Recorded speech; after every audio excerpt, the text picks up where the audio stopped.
Wait.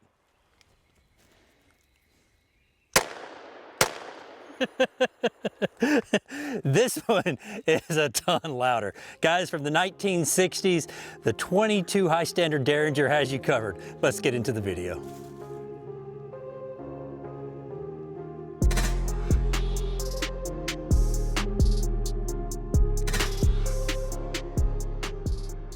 Hey guys, 22 Plinkster here. I picked up a little bit of history a couple of years ago with these two high standard Derringers. One's chambered in 22 long rifle, the other is chambered in 22 Magnum. They were originally called the D100 in 1962 when they first came out, and in 1969 they came out with the D101 and the DM101. The DM101 chambered in 22 Magnum is what you see right here, and the 22 long rifle is the D100 or the D101. Now they made these up until like 1984, and I am 46 years old, so I'm a child of the 80s and 90s, and it seemed like everybody and their uncle was making Derringers. Derringers were a big hit. Derringers have been around for over 100 years. They've been around a long time, but High Standard wanted to make an affordable pocket pistol called the D100 and the DM101. And we're going to shoot it a few times here. Now this particular one is chambered in 22 long rifle. The sights on this Derringer are very crude. The trigger is about 20 to 25 pounds. Sometimes you need two fingers to actually pull the trigger. So that's why you really don't have a trigger guard. You know, first thing that you notice is this pistol or Derringer does not have a trigger guard. And there's a good reason for that, because you've got to have about 20 to 25 pounds of pull, a grip strength to pull that trigger back. I don't necessarily like the design, but that's what they have. So let's shoot it a few times. All right, and so I have shot this Derringer probably about 100 times, okay? And I have noticed that the first barrel, it fires almost point of aim, okay? It fires a little bit left, maybe about 2 inches, but your appendicular is just perfect. However, the other barrel, the second barrel, shoots at 100 yards about 6 feet high and 2 feet left. So I'm going to try to hit the 100-yard plate, not the 4-inch plate, just the big silhouette with this 22. I've done it a few times off of camera. You're just going to have to listen since this isn't suppressed if I do hit it.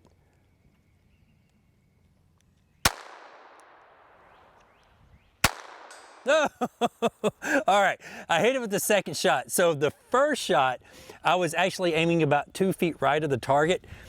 On the second shot, I was aiming about 4 feet low and 2 feet right, and I actually hit the plate. So in no way, shape, or form are you going to win any kind of marksmanship battles against your buddy with this. But what this firearm was intended to do is pull it out of your pocket and use it for self-defense at very close ranges. We're talking about 3 to 5 feet here. I don't know if you can split playing cards with it. I may try to split a playing card here with it in just a moment. But this gun was designed for up close and personal. And they made them all the way until 1980, I think 1984. And High Standard fell on some hard times, like a lot of you rimfire rats like me know, and they had to sell a bunch of the company. One company bought this particular design and made it into a 38 Special. I wouldn't want to shoot this exact same grip in 38 Special because the 22 Magnum is hard to hang on to as it is, because the grips are very narrow. You can't really get a good purchase on it, but 38 Special, if you have one of those, I've never seen one in person or much less shot one, but if you have one of those, let me know. All right, a couple more shots here. All right, let's go with that silhouette right there. All right, I put 2 on it, and it's so funny, just at like 50 feet here, 50, 55 feet, the first shot was just a little bit left, but the second shot was about 6 to 8 inches higher. All right, let's get the 22 Magnum out here. And I picked these up from a buddy of mine that was just getting rid of them, and he made me a 2-for-1 sale.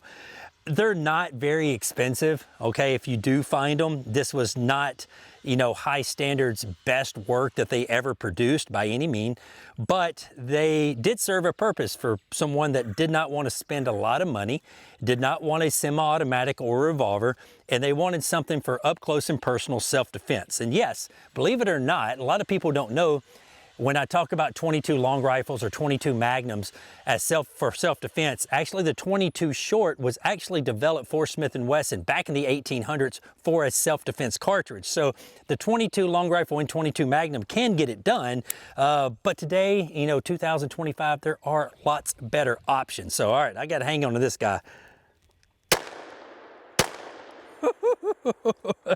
That thing just wants to jump out of my hand.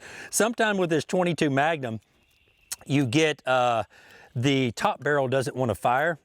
And like I said, this thing is pretty old. I haven't looked up the serial numbers, but my guess it would be probably from the 70s, so they're about 50 years old. All right, I'm gonna try, let's see some. I'm gonna try that silhouette right behind it. All right, I hit it once. Man, this thing, I don't know, since I'm filming in 60 frames per second, I don't know if you'll be able to see the fireball or not. If I was filming in something with a little bit higher frame rate of like 120 or 240, you guys would definitely see the fireball coming out of this thing.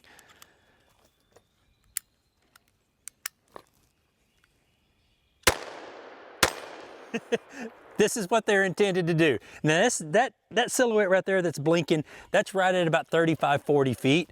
This is this firearms limitation. But the good thing about the Derringer, especially in the 22 long rifle, what I like to do is use it for carpenter bees. Yes, since this is, I guess you got to kind of look at this as like a single shot or a revolver, not a semi-automatic. You can use bird shot, some CCI, you know, the little bitty bird shot that I use for carpenter bees, pest control and stuff like that. But what I'm shooting in here is just some typical CCI standard. All right, let me see if I can hit that 100-yarder again. It's a long way out there with this little Derringer. There we go, I hit it, first shot. All right, let me aim way low. Oh, I don't know where that second one went, but I did hit it. So 50% from 100 yards with a little bitty Derringer that doesn't really shoot point of aim is not bad. And this is, you know, the time they started making these revolvers, you know, a lot of things were changing with firearms, okay? You know, semi-automatics were barely starting to come to the market in the 60s and 70s, more so in the 80s and 90s. And a lot of people were using revolvers and single shots for self-defense. And this is one of the guns that they would use. Now, this particular one in 22 long rifle, it has seen its better days, but when they started making the DM101s and also the DM100s, they made it in several different kind of finishes on the firearm. They made it blue, they made it nickel, they even made gold-plated model ones, which I've never seen those either. Those would be pretty cool to own, a gold-plated Derringer.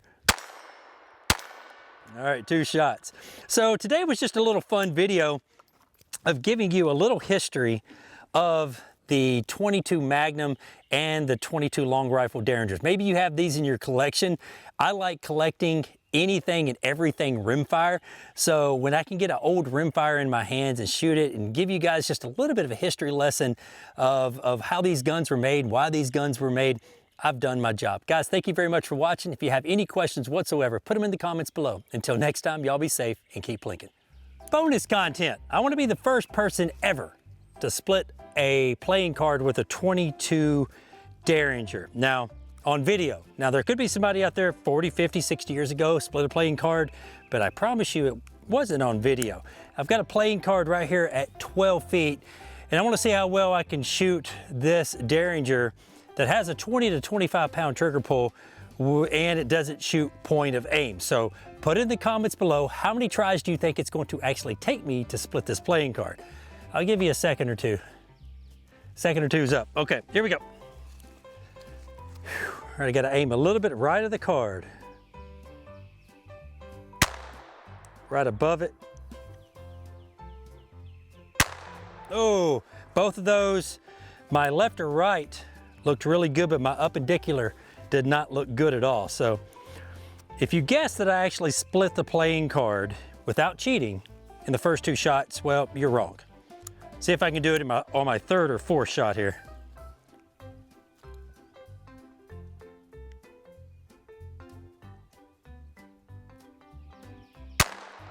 Man, it's hard to creep on this trigger. Oh, those are just going, baby, 1/4 of an inch to the left. My first shot, I have to aim about 1 inch right. My second shot, I have to aim about 2 inches low and 1 inch right. So here we go. I'm gonna walk them in.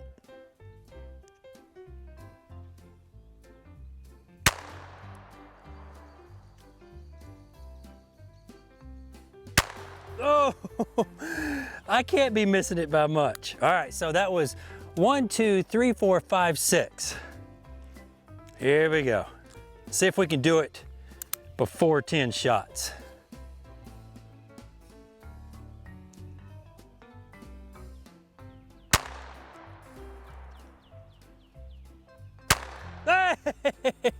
Hey!